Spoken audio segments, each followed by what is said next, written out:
School marksheet, ঠিক আছে। School marksheet কিভাবে তৈরি করতে হয়? স্কুল মার্কশিটের ডিজাইনের জন্য আমাকে প্রথমে কি করতে হবে, টোটাল 15টা জিনিস আমাকে লিখতে হবে।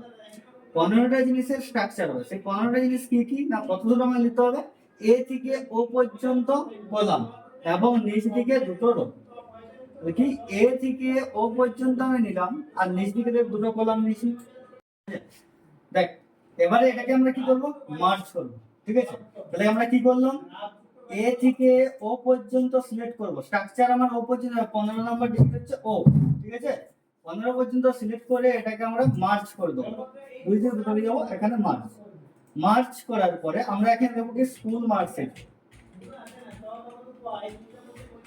স্কুল মার্কশিট লিখলাম। এই জায়গাতে আমাকে লিখতে হবে কি স্কুল মার্কশিট। স্কুল মার্কশিট এখানে দিলাম। এবার আমাকে মেন স্ট্রাকচার করতে হবে। এখানে আমাকে 3-4টা সিলেক্ট করতে হবে। 3-4 সিলেক্ট করে এটাকে মার্জ করব, ঠিক আছে। 3 এবং 4, 3-4 রো সিলেক্ট করব, মার্জ করব, দেখব কি এসএল নাম্বার, ঠিক আছে, এসএল নাম্বার। তারপরে সেম এখানেও 3-4 বি কলামে সিলেক্ট করব, মার্জ করব। এখানে লিখতে হবে কি নেম। দেখবি তোদেরকে হোয়াটসঅ্যাপ গ্রুপে আমি স্ট্রাকচারটা দিয়ে দিচ্ছি অলরেডি, ঠিক আছে। তারপরে আবার এটাকে সিলেক্ট করব, এটাকে সিলেক্ট করে আমরা মার্জ করে দেব ক্লাস, CLASS। ক্লাস করার পর আমাকে তো সাবজেক্ট লিখতে হবে। আমাদের কোটা সাবজেক্ট, টোটাল মাধ্যমিকে 7টা ছিল। সেই জন্য আমাকে ডি থেকে জে পর্যন্ত আমি ঘরটা সিলেক্ট করব, এটাকে আমি মার্জ করে দেব। মার্জ করার পর এখানে আমি লিখব কি সাবজেক্ট, SUBJECT। এই সাবজেক্ট লেখার পরে আমাকে টোটাল কোটা সাবজেক্ট আছে 7টা সাবজেক্ট। 7টা সাবজেক্ট আমাকে এখানে পরপর লিখতে হবে।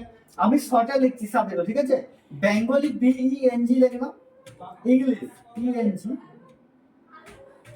হিস্ট্রি HIST, জিওগ্রাফি GEO, জিওগ্রাফির পরে কি ছিল, ম্যাথমেটিক্স, তাই তো, MATH, full form, sorry MATH, math হলো। Physical science PHYSCI, life science LIFESCI।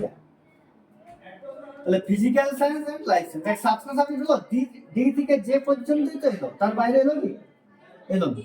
তারপরে সেম আরো দুটো ঘর সিলেক্ট করব, এটাকে সিলেক্ট করে আমরা মার্জ করব। মার্জ করে আমরা কি লিখব, টোটাল মার্কস। আমি 6টা এখন লিখছি টোটাল।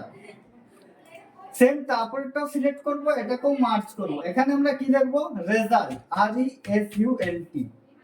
আচ্ছা, রেজাল্টের সূত্র এখানে কি হবে না, রেজাল্টের সূত্র দেখবি আমাদের যখন আমরা রেজাল্ট আর্নিং করি বা কোনো কিছু রেজাল্ট করে, তখন একটা কথাই জিজ্ঞাসা করা হয়, পাস করেছিস বা ফেল করেছিস, এই কথা জিজ্ঞাসা করা হয়। সেম এখানে রেজাল্টের সূত্র হবে আমাদের কি পাস ফেল, বুঝা গেছে। তারপরে এখানে আমরা কি লিখবো, এটাকেও সিলেক্ট করে মার্জ করব। এখানে লিখতে হবে পার্সেন্টেজ, PERCENTAGE। পার্সেন্টেজ মানে কত পার্সেন্ট নাম্বার পেলাম, ঠিক আছে, এটা পার্সেন্টেজ হলো। এবারে এটাকেও সিলেক্ট করব, মার্জ করব। পার্সেন্টেজ পরে গ্রেড, GRADE, গ্রেড হলো। আর লাস্ট কি হবে না, ডিভিশন, DIVISION। বল এবার তাহলে প্রথমে কি করলাম, এ থেকে ও পর্যন্ত সিলেক্ট করলাম, দিয়ে মার্জ করলাম। মার্জ করে আমরা কি লিখলাম, স্কুল মার্কশিট। স্কুল মার্কশিট লেখার পরে লেখাটাকে আমরা একটু বড় করে দিলাম, ঠিক আছে। এরপরে আমাকে কি করতে হবে, 3-4 সিলেক্ট করতে হবে। যদি না সিলেক্ট করতাম তাহলে কি হতো, এখানে এসএন নাম্বার লিস্টটা ফাঁকা রয়ে যেত, তাই তো। দেখ যদি আমি মার্জ না করতাম লিস্টটা ফাঁকা রয়ে যেত, কিন্তু আমার তো এখানে জিওগ্রাফি গুলো লিখতে হয়, লিস্টটা ফাঁকা একটা বাড়তি হয়ে যেত। সেই জন্য আমরা এটাকে সিলেক্ট করে মার্জ করে দিলাম, এখন অ্যাডজাস্ট হয়ে গেল।